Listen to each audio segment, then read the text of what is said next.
Flying from Poland to Russia, Polish Air Force Flight 101 is carrying 89 passengers, including Polish President Lech Kaczynski. The passengers are on their way to mark a grim and controversial event. Ta rocznica przypadała właśnie This anniversary was on April the 10th. wielkiej tragedii Polski. It was a great Polish tragedy, the murder of Polish soldiers in World War II by Stalin. Wojny światowej przez stalinizm. In 1940, Stalinist forces marched 22,000 Polish officers and intellectuals into Russia's Katyn forest to be executed. For the first time, the Russian government was acknowledging the crime committed and the pain that the Poles still feel for that crime. By visiting a memorial near the site of the massacre, the Polish president is taking an important step towards reconciliation. A huge responsibility lies on the shoulders of Captain Arkadiusz Protasiuk and his crew of elite military airmen from Poland's Special Aviation Regiment. They're flying a Tupolev Tu-154M, an extremely popular Russian-built plane. Throttle down. 1 hour into their flight from Warsaw, just after 10 o'clock, the plane begins to descend to Smolensk, Russia. Polish 101. Good morning. Polish 101 acknowledge. Polish Air Force, we have fog. Visibility 400 meters. Understood. Polish Air Force 101. Heavy fog, visibility is only 400 meters. The fog was so dense nothing was visible. You couldn't see your hand in front of your face or the person standing next to you. Smolensk Air Base doesn't have the equipment needed for a radio-guided landing. The pilots will first have to descend to 100 meters, then look for the runway. Once they spot it, they will have to land manually. Captain Protasiuk takes his plane lower to get a first-hand look at landing conditions. But as they get closer, the fog gets even thicker. Approaching outer marker. On course and on glide slope.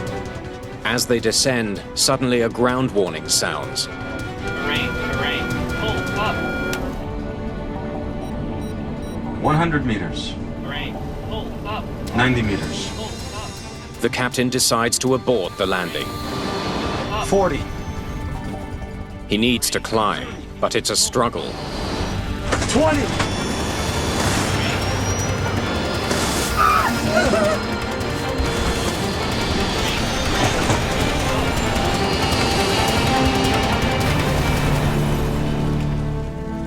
No one on board Flight 101 has survived. One of the darkest days in Polish history, a day that was to have been commemorated by the president himself, will now be remembered for yet another tragedy. News of the Polish president's death on Russian soil stuns all of Poland.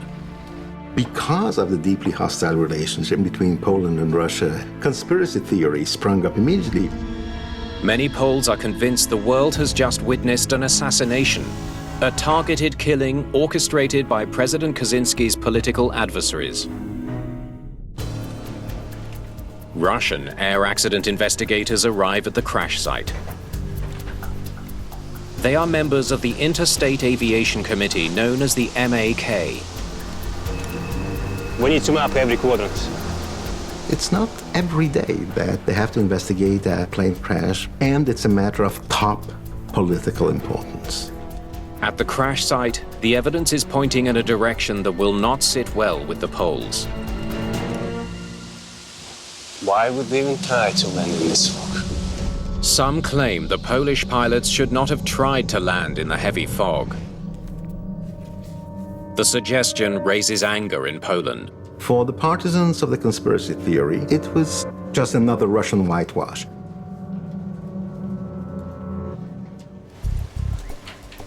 The Polish government sends their own investigators to work alongside the Russians. What have you got so far? They launch a painstaking search for any evidence that the flight may have been brought down by assassins. Careful analysis by Russian and Polish experts comes up empty.